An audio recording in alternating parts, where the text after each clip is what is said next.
donc mon nom Michel c'est ma personne mbote no yambadi moi ça bengami na côté ya té aucune femme héritera la vie éternelle sauf qu'à tel mari ko ça mi bala oté ati on si longtemps ba se dépouiller sur le plan physique na kabelo na maquillage na bangora ba pantalon non ba ko talo la terre tout là la muki Philadelphie et une des commissaires pasteur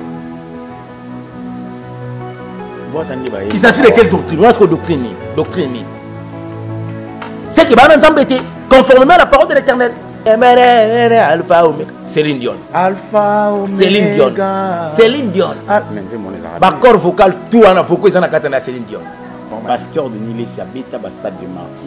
On appelle ça. Combien des âmes sauvées? Ah. Frère de Nilé, c'est Zamou Pagan. Zamou Abisso qui de Nilé. Étant juste à se détourner vers la justice. Le prophète de John Ongefa ou Yolobi. Non, c'est un païen. Et puis qu'il y a une Bible. Au combien de niveau on soit livre sacré on y a tango. Ceux qui sont dans l'islam, mais pas kingo, pas musulman. Si on y a foutu dans la bonne moïse. Pour ni comment vous avez dit là-bas les temps à ma roule. Il y a là où sont les filles de ça? Voilà. So ba tu ba bongwane ko changer. L'électricité ba télé bongwana, on qui ba tu bongwana. Mais si moi j'encourage aussi à pasteur Moïse. So tali papa na bango, ba tu ba sala ki tena tambala. D'une manière décente, ba mamba se respecter. Tant il y a bongo l'église azul le monde mais mina kat église bongwane koti. Bala oté. Ah ba commissaire bala. Je vais me dire la vérité. Donc mon collègue commandateur il soit dénoncer peut démasquer bango conformément à la parole à Ephésiens chapitre 5 qui to dénoncer bango. Zomona. Alors tu exposé bango que o azamu tumabe alors n'arrive pas ya suivre moto oyo. Awa tozana banzete na biso moni banzete na biso bokota bo s'abonner ba papa bo moni banzete oyo ba benga keza mbondo. Mbondo oyo etraitera malade be na nzoto ba papa. O ba hernie. O mu Congo passe. Et ça la maman bébé le moboni banzete mais rêvé aina mama sika la bama ya sika. Kita mata.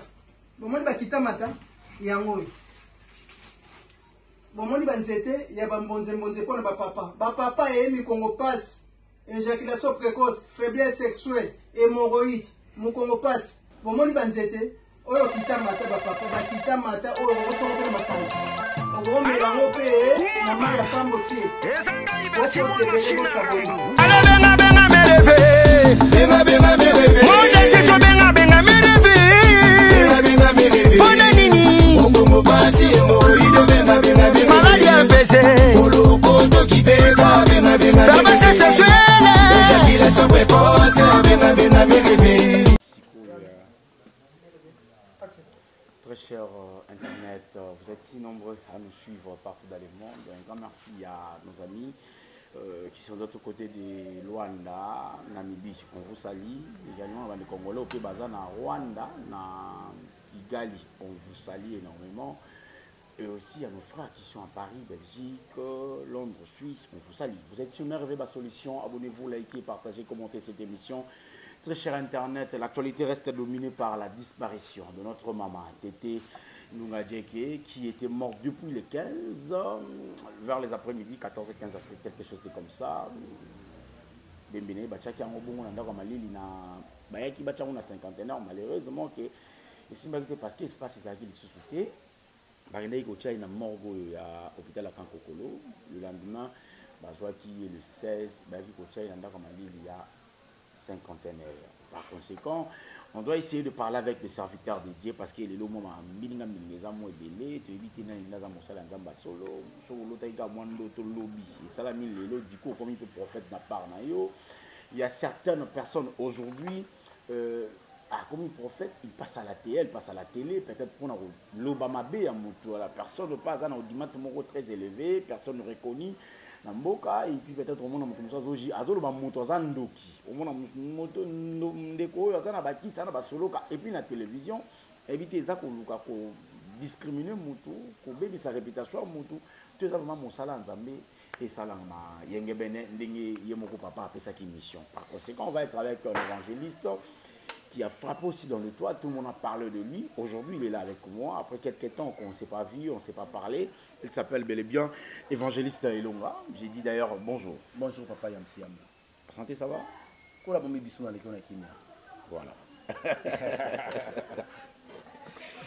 Makambo bandanga odi. Biso matokenda bongo. Olekina kimia. Olekona kimia. Yo olekina kimia. Olekona kimia. On voit éviter que kimia c'est la paix. Ouais. Ouais, Janu. Minga pena na kimia. T'es aux ala moi kimia. Faut solo là. Avec monsieur Panda. Trop de charges, trop de problèmes donc. Ouais. Grâce à kimia. Bah c'est tout à fait normal. Vie à être humain. Tout ça n'a pas de problème parce qu'il y a des problèmes et voilà, je suis avec vous aujourd'hui, Évangéliste Elonga. C'est avec vous, vous êtes comme mon invité d'aujourd'hui. On va essayer de mettre carte sur table par rapport à l'actualité. On va tout simba un peu partout parce que ngana yo tokenda ka pe bongo tout simba tout ça émission ndé moi tout ça on dit moi désordre. On a su comment te réunir en gros. Voilà. On a ordre. Ah, voilà. On va commencer par la mort de Maman Tété Ndungandeke qui était partie. Maman Mora a une carrière à Moulaï, chantre de l'Éternel, servante de l'Éternel, dans l'église depuis, je crois, 2016, qu'elle était déjà pasteur, ordonnée dans la louange. Il y a un pasteur Ngalassi, mais déjà, 96, si je ne m'abuse pas, Azaki déjà dans carrière solo na yo abeti banzembo na kotika te na poni nzela ya libala il est là abeti banzembo ebele lelo maman akufi. Vous gardez quelque chose de bon? Merci tellement que tu vas par Seigneur Jésus-Christ na kolobate sans que naïb samoli mo centre un mot par votre permission pour permettre là. Vas-y. Seigneur Jésus-Christ, merci pour la grâce, merci pour l'opportunité. Nous voulons parler de ta part. Le cher Saint-Esprit soit au centre. Ceux qui ne comprennent pas ton nom, je mets ça loin de nous par l'intercession de Jésus-Christ de Nazareth. Nous avons su prier. Amen. Amen. Oui, souvenir Ezali parce que la chanson naïe, Ezali qui la chanson très édifiante. Pourquoi? Parce que quand on dit boloko ya balibala, célibataire, bobangate, kolo iswazali. Donc azali ko pesa batu elikia. Donc ça signifie so moni ko bali yo sepela ko boyati ko inate. Yopé kobanga tata kozanga.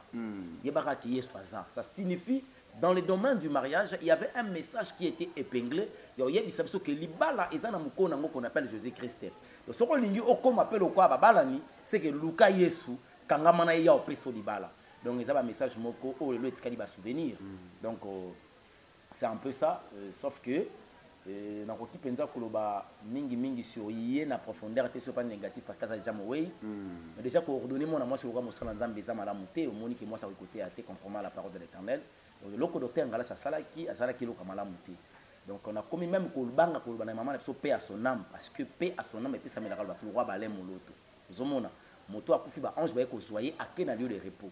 Na bo moto akufi mais akufi te parce que la mort par laquelle oyo biso to yebaka c'est la mort spirituelle. La mort physique, c'est la disparition. Zomona. Donc, maman a besoin de se dépouiller à quitter. Moi, chez Zalaki, Kabelo Zalaki, Rouge à lèvres Zalaki.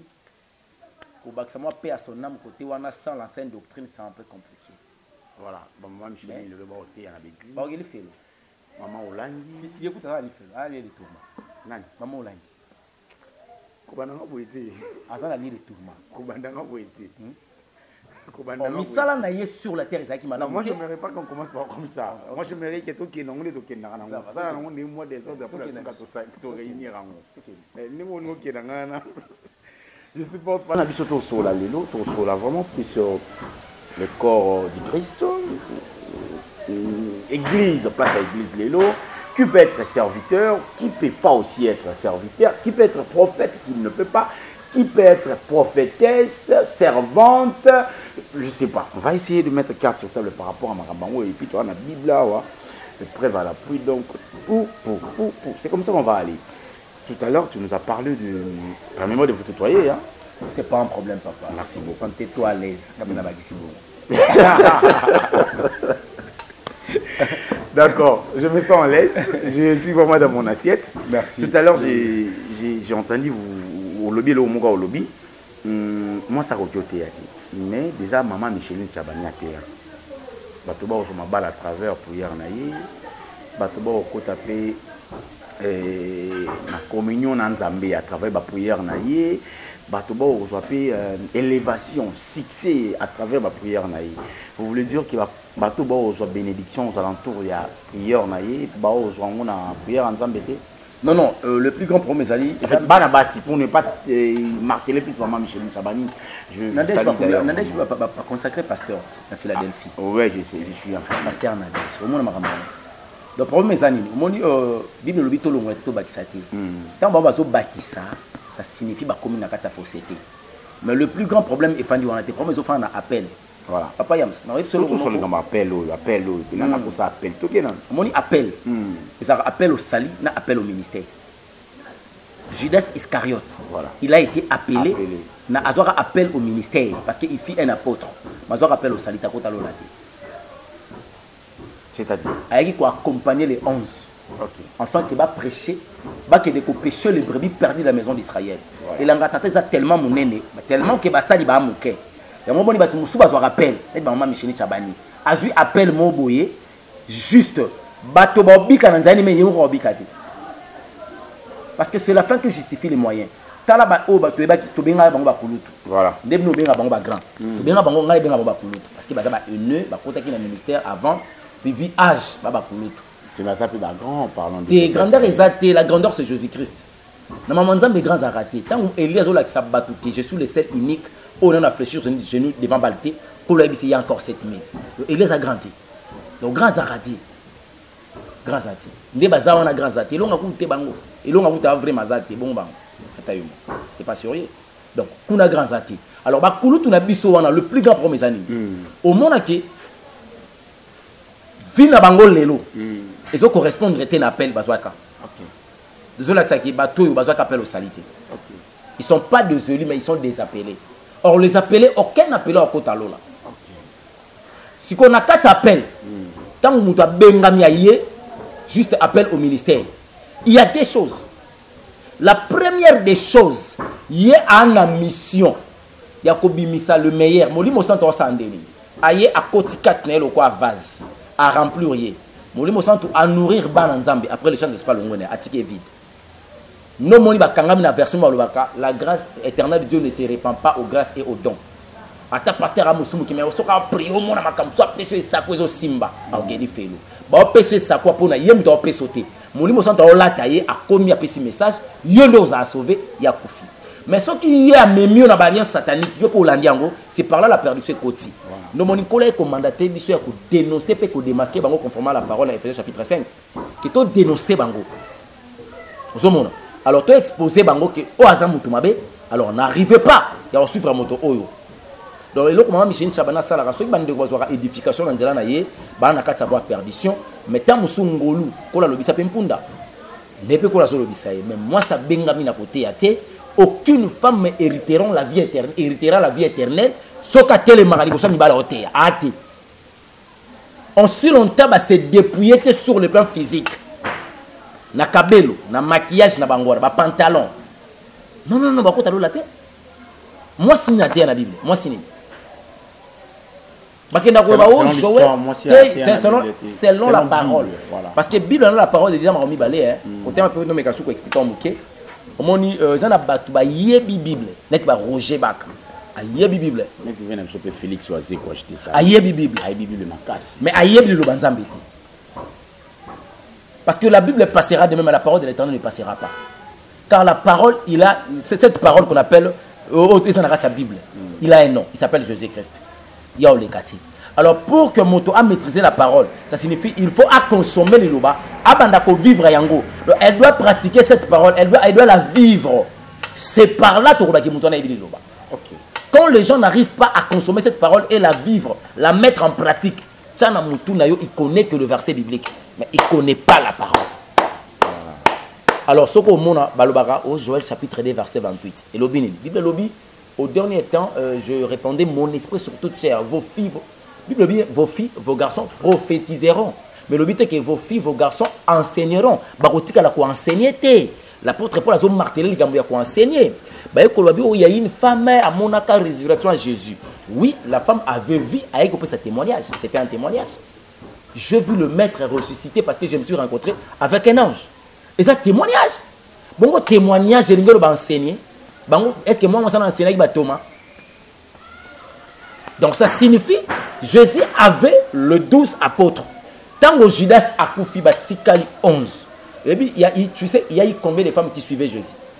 Marie Bazalaki, Marthe Bazalaki. Pourquoi pas besoin qu'un mot va remplacer Judas? Parmi les 12, parmi les 11, moi, c'est 12. Pourquoi pas moi, c'est qui ministère? Si Bazélie, acte des apôtres, Pierre, ça dit prière. Mais que soit Matthias va remplacer. La place à Judas, qui va continuer la mission.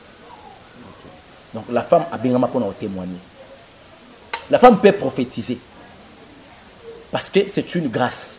C'est un don, le don de la prophétie. Mais le don de la prophétie ne cadre pas avec le fondement de la parole qu'on appelle la sainte doctrine. Donc, dans la sainte doctrine, moi, ça côté a dit. Alors, mon nom, c'est Bible est claire. Vas-y, je vous permets. Il t'a posé un petit peu parce que mon est chrétien. Yo pour aux la journaliste seigneur sorti. Tous des gens. Tant que moi si à ça il y a makambo té. 2 Jean chapitre 1er, ça chapitre 1er, chapitre 1er. N'a vu verset 10 jusqu'au 11e verset, na tangi na kombo na Jésus Christ. Si quelqu'un vient à vous et n'apporte pas cette doctrine, ne le recevez pas dans votre maison. Na simbi mouké. Il s'agit de quelle doctrine? La sainte doctrine. Ne le recevez pas dans votre maison et ne lui dit pas salut. Donc, on peut s'attendre Bible Yoka 11. Car celui qui lui dit salut participe à ses mauvaises œuvres. Parole du Seigneur. Amen. Donc, mon nom Michel, c'est un peu de Bible me dit à Osuyenga. Ok. Oh, papa, il a shalom. Pourquoi? Parce que Azali banda ya doctrine ya Jésus-Christ. Or, toute personne sort au bandango au monde à partir de 8, il y aura mon Bible Zoloba. Bible lobby. Prenez garde à vous-même, afin de ne pas perdre les fruits de votre travail, mais de recevoir une pleine récompense. Quiconque va plus loin et ne demeure pas dans la doctrine du Christ n'a pas Dieu. Ce que bango bana doctrine oti, banana. Bible bana nzambete. Ce que yo benga bango ba servant to ba serviteur de l'Éternel comment? To la muki Philadelphie et une des commissaires pasteur. Il s'agit de quelle doctrine? Notre doctrine. Doctrine. C'est que bana nzambete conformément à la parole de l'Éternel. C'est pas Elonga qui dit ça, mais c'est la Bible qui démontre noir sur blanc que ce gens-là bana nzambete. Yango bono ko benga bango ba grand. Et quand des fois, si vous avez des ils appliquent à prier, chanter, c'est 2 fois prier. Non, papa Yams. Il y a un problème. Il y a un message, il y a adoration dans la louange. Il y a un roi Marie Missambo, côté il y a adoration Zambé. Exacté. L'adoration, c'est quoi? L'adoration, c'est une vie. Marambo non le balelo fait que apôtre le pour le mouton monde parce qu'ils sont des apôtres. Fait que tu as déjà allons la déjà dans tous les qui déjà dans conversion, tous les qui dans repentance, tous les qui dans confession, tous comme un niveau d'adoration, à même abisso lobby, tous côté ta sanctification, tous côté na louange, même sur la sainteté, bah la grâce est après. Ce sont des apôtres. Par exemple, Nzembu ya Marie Missambu. Saison nanga saison soki saison saison sèche ezalaka saison de pluie komba yesu na kati ezalate nzete nzemba bongo moi si pe mobali likolo pe na si kasana nde mama mabe malamu nzambe pe satan mozwi pe mombola e mokeo yango la loi de la nature. Oh, on chante de la part de la nature ou on chante de la part de Dieu? Dans la musique il y a 3 choses. Il y a ce qu'on appelle le texte, la mélodie et l'esprit qui accompagne la musique. Okay. Sur le plan un texte, au moment que Serwana, ce qui valait Yabaka, la vie. Une chanson qui manque d'édification. Or, dans l'adoration, pour que la chanson soit une chanson qui multiplie la prière, ça signifie comme la prière, ils ont le droit de prier 2 fois. Ça signifie la part de Dieu, c'est plus adorer Dieu, c'est prosterner devant Dieu. sikoyoka banzembo lokola kolotika na yembela yo kolotika na kumisa yo ozosanti ke ngasu te yo nde atovandaki na kiti na yo soki oyoki ngai na bitumba yo yamba yango oki banzembo lokola ndeko na ngai mekano ayemba ma vie soit une fleur. Tu vois la chanson. Toi, Seigneur. Azoueb Sanzamba Lobi, Naza un petit dieu, je suis un dieu en miniature. C'est ce que j'ai compris. Ça signifie Nazali, argile dans le maître d'un potier. Donnez-moi la forme qui te plaît. Toutes choses que tu voudras pour moi. Au finish, moi je serai content. Donc, Ngeloba, Soko Lobi Nanga Leona Koufela Moisi. Non, Banzambe, merci. So Lobi Nanga la na mabele, non la na mabele. Cernine. Alpha Omega. Céline Dion. Alpha Omega. Céline Dion. Baccord vocal, tout en avocat, ils en ont Céline Dion. Le nom qui est au-dessous de tous les noms, c'est le nom de Jésus-Christ. Ce n'est pas Alpha Omega. Au Bengalamino, il y a Alpha. Sort au nom d'Alpha. Au nom d'Omega. Tout genou fléchira par le nom de Jésus-Christ. Le nom qui est au-dessus de tous les noms. Si dans la chanson, comme moi, Yesu et Yesu et Sikati, attention. Non,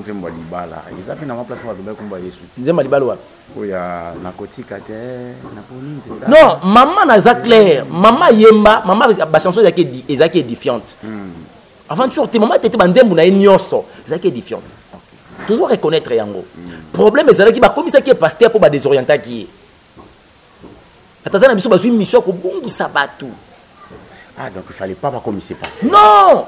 Il fallait que quelqu'un chante de l'Éternel. Mais et si quand ça qui wana elo ne zangaki. Ah brûler. Ah matata mo étape. Té na maman ça mais ça ba gradué. C'est pas graduel.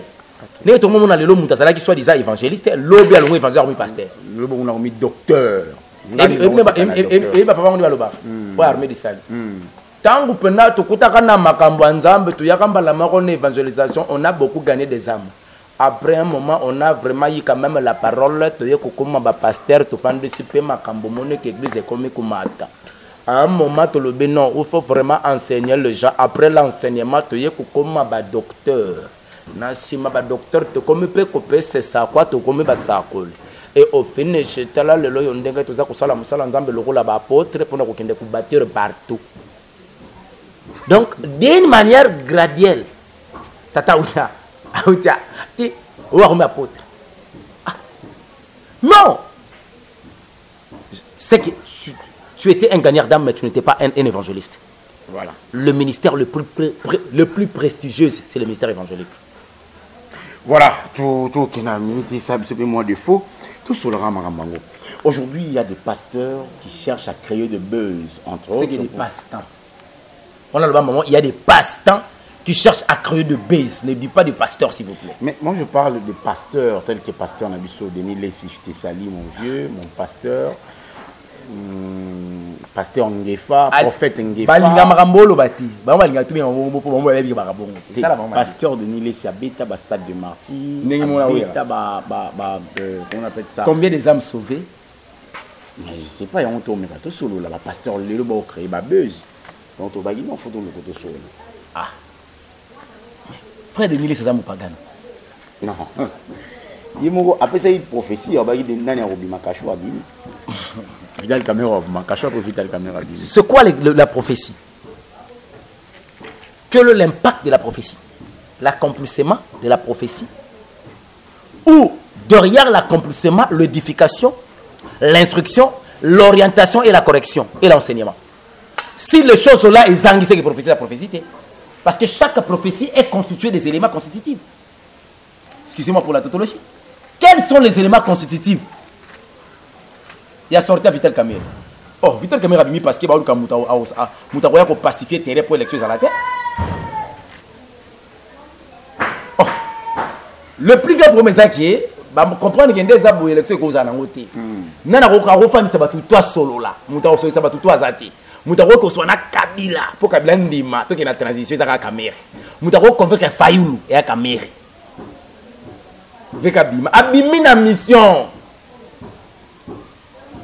babenga les pacificateurs jusqu'au bout quand même on sélection exact on s'est mis c'est pour les salobis Mwalimo, les grands Mwalimo, le Vital Kamir, les pacificateurs jusqu'au bout. Le Tinasuka a malgré prison. Bah comprendre que tu comme bloqué à faut Kamir. Voilà. Donc Abimana na son nom. Te Abimaya aussi ça makambo yo. OK. Et puis au monde a convaincre bazana nyoso et ça est ma bongo. Ça n'a rien à voir avec la prophétie de Nilis. De Nilis ça mo pagan. Et puis, dans l'église Arche, oui, il y a ça. Une église, c'est un bâtiment ensemble. L'église, c'est la famille de Dieu. C'est ce qui lui manque. Papa Yams, ouais. Ézéchiel chapitre 3, verset 20. Oui. Amen. Si un juste se détourne de sa justice et fait ce qui est pervers, je mettrai un piège devant lui et il mourra. Si tu ne l'as pas averti, il mourra dans son péché. Et on ne parlera plus des actes de sa justice qu'il a fait et je te redemanderai son sang. Parole du Seigneur. Amen. Ceux qui dénilent étant juste à se détourner vers la justice. Ok. Les lourds, tu as donné ça en anglais. Donc, nous avons un bon maillot, un piège. Abomi de l'Église spirituellement. C'est la mort spirituelle. Voilà pourquoi est créé ce qu'on appelle la crise de la personnalité spirituelle. D'accord. Vers au pétas. J'ai nazo pété. Bazo pété na ceux qui peignaient sur les nains. Oh, il me peigné les amis. Oh, bon, il y a ça comme autour de buzz. Autour il y a buzz, il y a salité. Donc Jésus-Christ n'est plus à l'actualité dans Nzela naïe. Donc c'est quelqu'un qui a côté na 4 à 5 serviteurs parce que là ça prouve suffisamment que batuba na kata monde à confusion. Batuba ba otala mais ba monati. Batuba ba dingle ba pagan. Le prophète John Ngefa Oyolobi. Non, c'est un païen. Prophète John Ngefa. Brochette. Peut-être et puis qu'il y a ta Bible. Mais na mona ba émission mo bongo. Au combien de niveau on soit livre sacré ni atango, so que ça qui na islam mais ba kati kingo pas musulman. Likola Coran. Pour au girer. Pas maman kalanga iso maman kalanga za kamosa mobutu. Pour na ko giro la sabatu ko bi makambo wana te. Bible peut qu'ils sont auto girer. Yo girer. Oyo mateli Bible livre sacré s'il vous plaît. Un livre le plus lu du monde. Le plus aussi contesté. Yo y est soi-disant un prophète. La personne qui incarne la parole, la bouche, donc tu es la bouche de Dieu, tu incarnes la révélation pour les autres. Aussi Bible fungo le bandoni atango. Oso girer la Bible nati Bible. Et ça, donc ça prouve suffisamment ça c'est carrément une personne qui est garée. Ça c'est dégrader la valeur de Jésus-Christ mais heureusement que Christ est suprême. Mutako dégrader azati.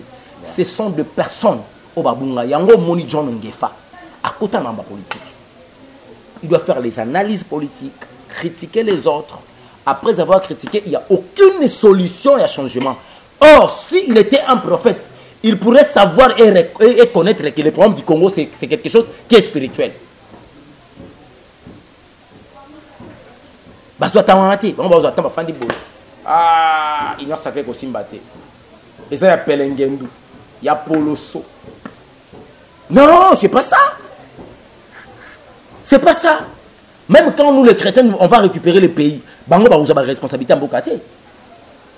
Peu importe les analyses basala. Si on a bien tout na bango, ba yebi musala oyo franc congolais, neni franc congolais ça a infiltré sur le base spirituel de la banque centrale na biso. Avec bango papa Jarayo, vous êtes trop spirituel, vous regardez tout dans le monde. Kama kambanza les amolimo. Boy comme manzo. Yo adam taper sur bonjour, comme autant ngo ka spirituel. T'es son d'après c'est bonjour faut na des gens. Ben voilà, c'est ça on veut le condamner. Bango c'est pas ça trop charnel. Oh, Romains chapitre 8 verset 9. Papa Yams, nga problème na ngeza Bible. Bango ba prophète ba kangama ni sakwa, nga na évangéliste na kangama na maloba. Biblia. Osomona. Si la Bible me dit loba, nga na loba nini. Romains chapitre 8 verset 9. Na tangi na kombo na Yesu Christ. Pour vous n'êtes plus sous l'emprise de la chair, mais sous celle de l'esprit. Si du moins l'Esprit de Dieu habite en vous. La version Moussous, on a lu ce que balobi. Pour vous, vous ne vivez pas selon la chair, mais vivez selon l'esprit. Vous, on a banane, vous vivez selon la chair.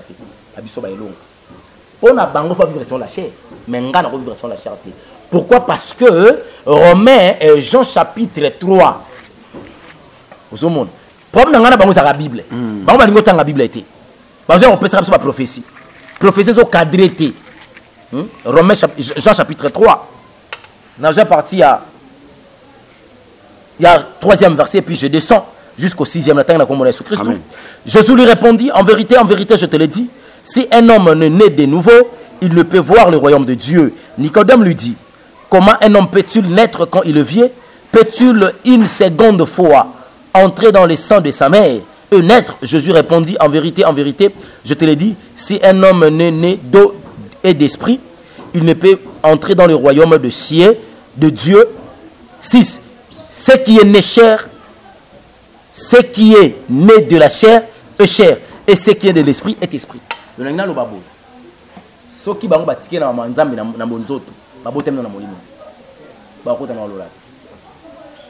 Car ce qui est né de la chair est chair, ce qui est né de l'esprit est esprit. S'il faut parler des choses d'en haut, c'est quelque chose qui doit être cadré par la parole. La parole là est révélée à travers cette Bible. Pour Thompson. Voilà, très cher ami, il s'appelle Évangéliste Longa. Des fois, vous comprenez, pour moi, tout ça un peu désordre, dans ce cas, on réunir en monde pour comprendre. Maman Morale qui na TV a sa prophétesse pour parler que de Sila négativement, Sila comédienne, Sila Bissalou, Azandoki, Azamutabakisi, ba théâtre ni bozo sala bo rawana déjà à côté on a monde satanique. Maman prophétesse moto et bapé comme on est vraiment dit. En tout cas, elle a parlé à la télé, tout le monde a regardé, émission on peut ça buzz, on a joué quand on a émission, ba pasteur le bok ba buzz, même ba prophète bo banga te ko ba mabe ya moto à la télé. Habité idée. Bon, ma réponse, après tu reçois la Bible. Réponse c'est ça, ouais. Matthieu 24. D'accord. Je me lève. Matthieu chapitre 24, verset 24. Je paraphrase. Malgré épée, moi libanda. Car ils se lèveront des faux Christ et des faux prophètes. Ils feront des grands signes, des prodiges, au point de séduire si possible. Amen. Ils se lèveront des faux Christ et des faux prophètes. Bangouan. Bakosala makambo moko soki ozala possible. Même les élus, baponami, babianga miepa yankolo, bakoza pe séduire. Bakoningana. To komi na ten oningisa foi. La prophétesse aye kopé sa message que ndeko na biso sila zana kindoki. Théâtre sila ezopesa kindoki na moyen nini tant total ango. Ba phrase mususu alobaka kuna. Ezo détruit nini? Est-ce que sila na phrase moka bimise kanga lokoya oyoki ya makalunga? Sila na slogan bimisa lokoya richesse kanga.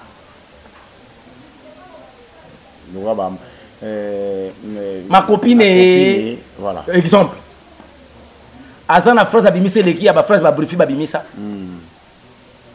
Tu leki atanti linda. Tu leki ya ndeko nanga master. Non. On va parler de ça. Si là on a crité abimisa. D'abord ça n'a rien à voir avec la sorcellerie, de l'envoûtement. Si là on a dit moroté ayemba bolo ko bateta même gauche beno ki bena ya ba isu bena male mamale bambwa. Ki sa mombe yemba ngo. Chakuridi titindi tina baba et beta na ba fête. Tu vois que yango tumse za na envoûtement. Si là non. Déjà au cadré.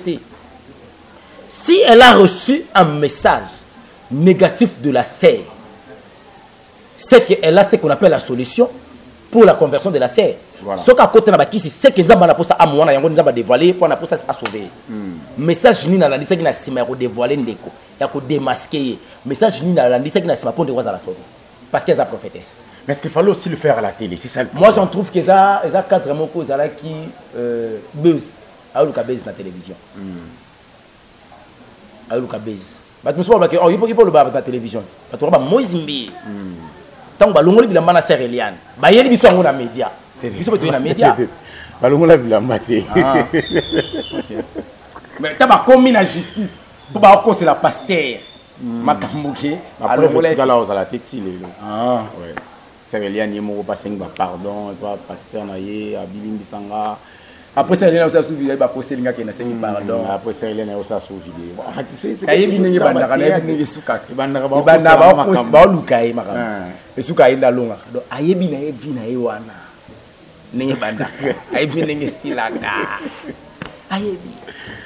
Je profite de l'occasion pour saluer aussi homme de Dieu, pasteur Moïse Mbi. Ah, je suis bien raté dans ma combo, monsieur bien. Homme de Dieu. Mais la lumière, tu me commission na lingala, homme de Dieu. Moto Nzambe. Papa, c'est pas ça. Papa, moto Nzambe enfant da katinaye. Moto Nzambe ya katinaye. Voilà. La personne qui incarne la divinité de la grandeur, la souveraineté de Dieu sur la terre devant les gens. C'est pas n'importe qui. C'est pas n'importe qui. Mais il y en a assez beaucoup. Il y en a assez beaucoup, tel que Bapi Nabiso Basoni Kafuta. Le général. Papa Nabiso Léopold Moutomboka Lombo. Il y en a beaucoup, assez. Il y en a assez beaucoup. Obabunga, Oba représenter la incarnation et la divinité en Zambie en Asiamo. Bango Boba Yebi qui m'a Mambo Yolo Bea Bongo. Dodo Kamba, il semble être comme président de la confession religieuse. Oui, après que l'on évêque général. Voilà. Alors, il y a récupérer. Il y a plateforme. Baké na Ramouya, élection. C'est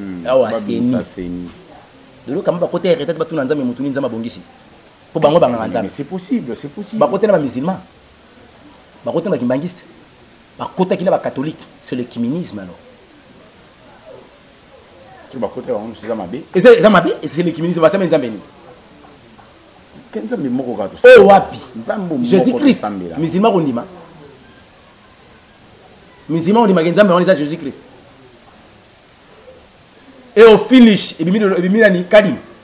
Ouais, c'est qui est sûr. On a ce qu'on peut Bramoussou c'est pas catholique et un bon moment on peut s'amasser dans hôtel Fleuve Congo. Le garima. Le peuple de Dieu ne se retrouve pas dans Makambouana au sein de la politique. La part de Dieu n'est pas là, nous sommes dans un pays laïque. Mais le christianisme ne pèse pas. Voilà. La laïcité à Mboko.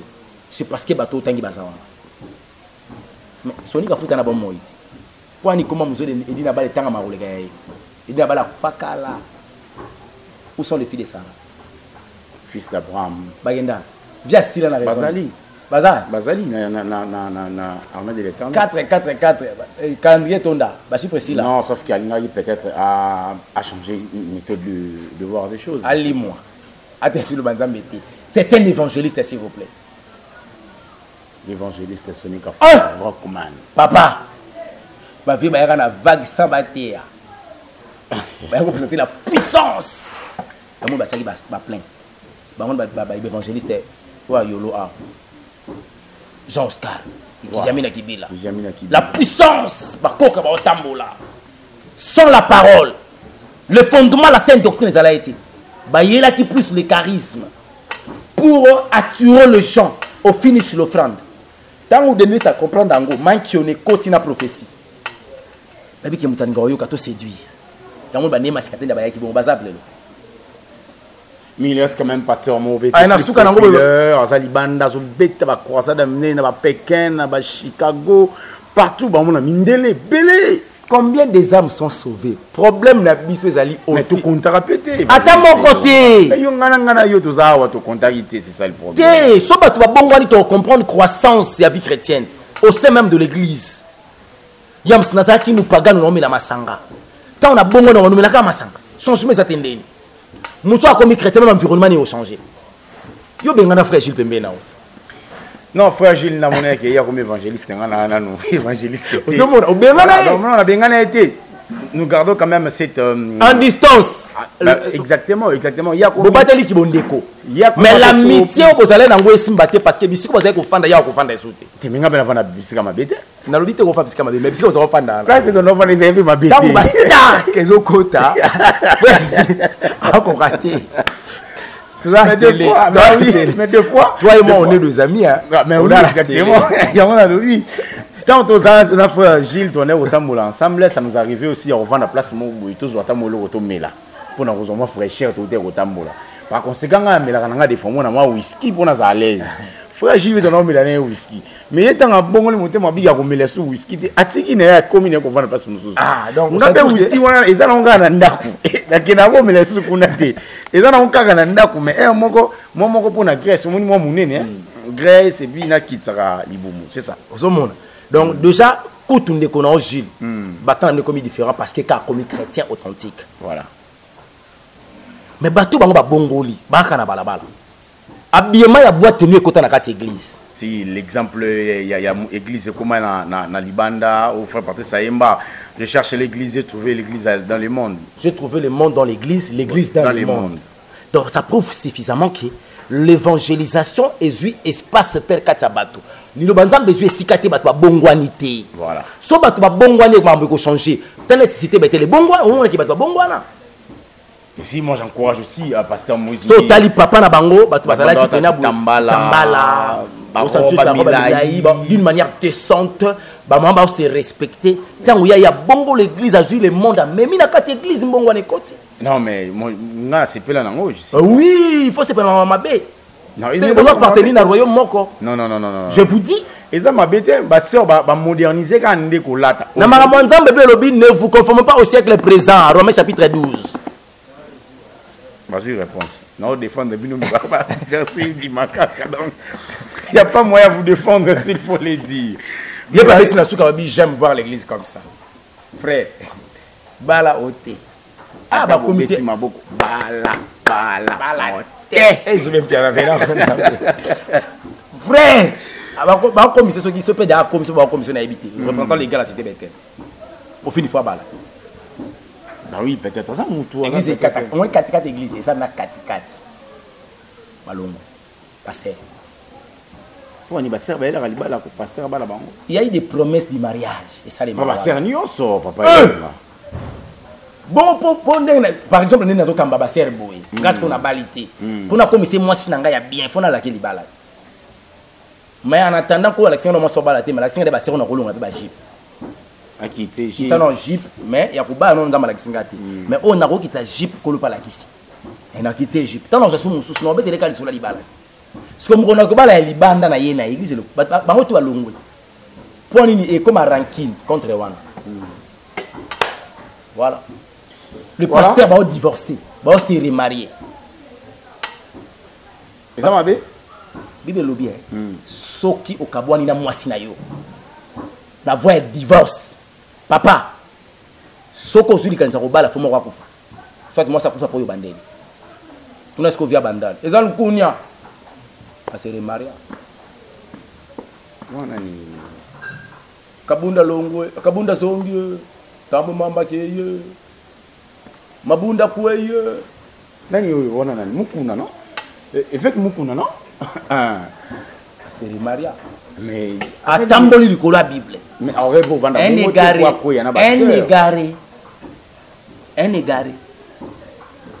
Si vous avez série marié, à combien de makala vous gagnez? Il y a du Congo, la Jeep. Pasteur Librifiant. Ça n'est fini pour aujourd'hui. Très cher ami, pasteur évangéliste Elonga, tous ici. Toujours prochainement parce qu'on a vraiment beaucoup de choses à parler. La faute de temps, il est déjà 41 minutes déjà. Tout comme ça, il y a une heure.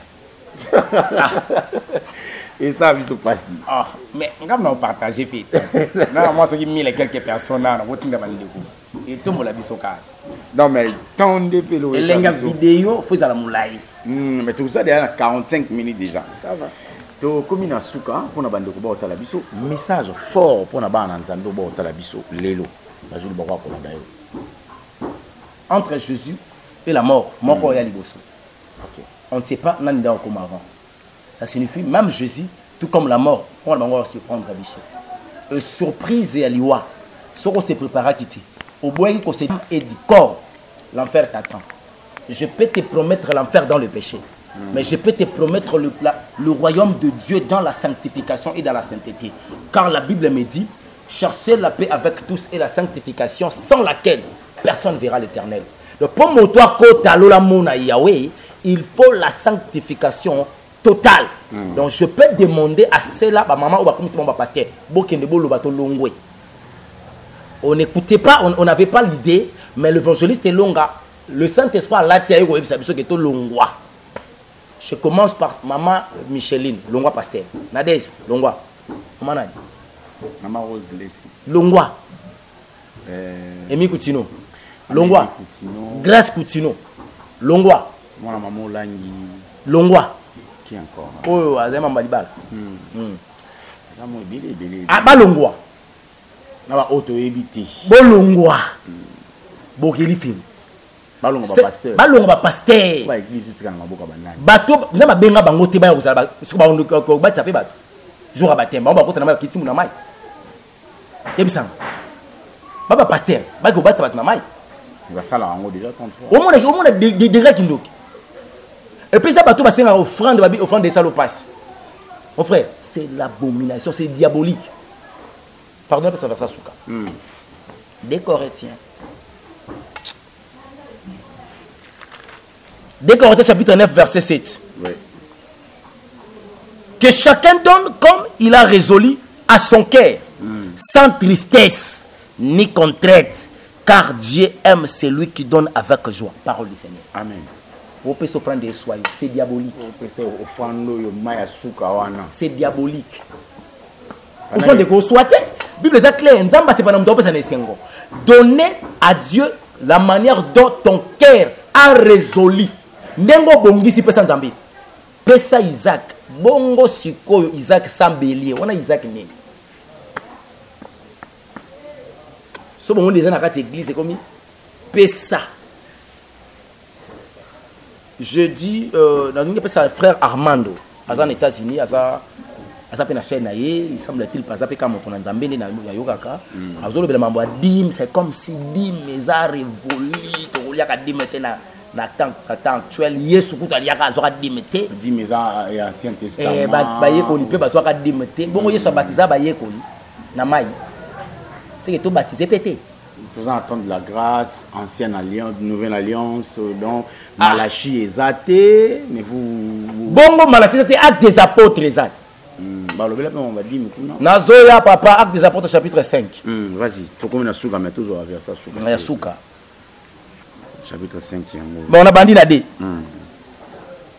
et retient avec constamment de sa femme une partie du prix puis il porta l'autre partie et la déposa aux pieds des apôtres. Pierre lui dit, Ananias, pourquoi Satan a-t-il rempli ton cœur au point de mentir à l'Esprit Saint et de retenir une partie du prix du champ? Papa so kiti Ananias na mwasi ne bakufa. Bible lo bibu. Na de Corinthiens totangi na 9:7. Moto apesa nzambe nenga bongisaki. Mais au sujet de la dîme, et c'est un bon sende yolingi. Il faut pas ça un dixième.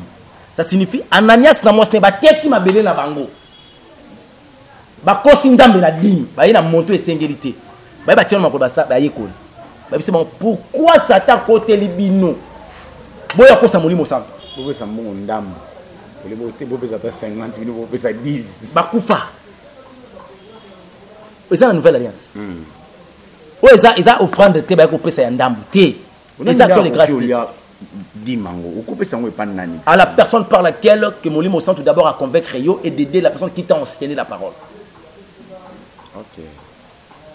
Donc c'est possible que non les quand na molimo santo singa di mo na pesa na église yo ki ba ote ya o menano le kana. Ce qui molimo santo à convaincre yo, tu n'as qu'à obéir. Ça prouve suffisamment que au tambola à l'écoute du Saint-Esprit et au salut ce qu'on appelle l'insigne de l'Éternel. D'accord. Oui, c'est pas bon. Voilà, ça n'est fini pour aujourd'hui. Vous étiez si nombreux à nous suivre. Un grand merci à moi, papa, mère, rêver ma solution. Je te salue. Je salue maman Martine, Toko, maman Nénette, Toko, maman chérie. Je t'aime énormément aussi. À ma femme, je te salue. Je t'aime beaucoup, ma femme. La reine de mon cœur et Rissia. Aussi, Peter, les boss. La reine de ton cœur. Non, la reine de mon cœur, c'est ma fille. Erissia, je te salue. Bon, maman, elle s'appelle Nancy Mandeni. Maman Nassi Mandede, que Dieu vous bénisse. La future épouse, hein, Yamuninga Nanga. Voilà. Donc, Gapena Kozala. Voilà. Voilà, aussi un grand merci à nos amis qui nous regardent partout. Sambalé Mozalici depuis loin d'acheter Sali. Bien ma quoi ta TV moi va te belé à Paris, je te salue, je salue Muscador Roblex Mobali à Laura la patronne, je vous salue énormément. Alors balanga bi ah ya ngabiti na kamusanza oh atati lombo kama masa na ile. Roblex na personne beauté. Voilà, je salue aussi pasteur Evin Coco depuis États-Unis, je vous salue. Ouais. On salue tout le monde. On se voit prochainement. Numéro à téléphone. Ouais, plus 243 97 58 21 ça c'est 55 plus 243 97 58 21 ça c'est 55. Moi aussi je peux saluer. Je vous en prie. Déjà le frère Gilles Kimbeni, l'homme de Dieu. Hervé Koukou comme on a toujours dit, l'homme de Dieu. Maman Mobali à maman Idiat Sala, pourquoi pas Roblex Muscador, hein? Ours Noir, Motema Yalora, la patronat. Voilà. Et je dis encore un grand merci à fidèle union soya Jésus-Christ na Elonga Ministries. Hein? Pourquoi pas Basagoloka, Basser Mireille, hein? Mireille Yenga, Salem Losembe, et puis je vois Rito, je vois l'homme de Dieu Josoya, il y a Jancy, le gardien du temple. Et pourquoi pas, je dis encore un grand merci à ma femme. Là, on a tété. Je vous en prie. Maman Naomi la Marlène Aigle Jaune. Ne ba binga raï kuna pana bango. Ba binga Aigle Jaune. Na évité pourquoi binga Aigle Jaune. Mais quand on s'est fait canal babongo et la femme légitime de mon cœur, le seul privilégié de mon cœur. Oyo motema na yena linga raï ko le gatato maman abotinga na ngai ko le bano na botina ye. Parce que bana nga ba ko bala mi ba na bango. Donc moi sinanga sona mokili. Na bina linga maman abiso ko le moi sinanga linga lobake. Na linga moi papa abiso ko le kanga. Donc on a mon moi ça moto ko le kanga. Koleka mwasi nanga. D'accord. Sope ba nanga na komo linga bango mingi koleka mama bango lingolo baki na linga basi abatu mususu. Koleka mwasi nanga dona mokili mwasi nanga mutako lingeza kanga. La pesembo tebele maman et Indira Gandhi et Tuberger Queen Elonga. Pourquoi pas dans quelques mois ah peut-être il y aura un enfant qui vient, il s'appelle bébé Joachim Elonga.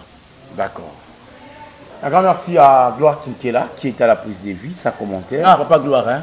Ah, grand caméraman, que Dieu vous bénisse. D'accord, qui est à la prise de vie, aussi à la régie finale, c'était Diemoundi Psamondirba, qui ne cesse jamais. L'homme noir, l'homme noir. Qui ne cesse jamais de nous accompagner de fois de loin ou de près, qui nous coach toujours.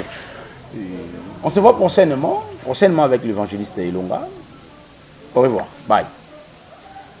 Awa tozana banzete na biso bomoni banzete na biso bokota bosabone bapapa bomoni banzete oyo babengaka eza mbondo oyo etraitaka malade beye na nzoto bapapa oyo ba hernie oyo mukongo pasi esalaka mambo ebele moboni banzete mere ve aye na mambo ya sika na bama ya sika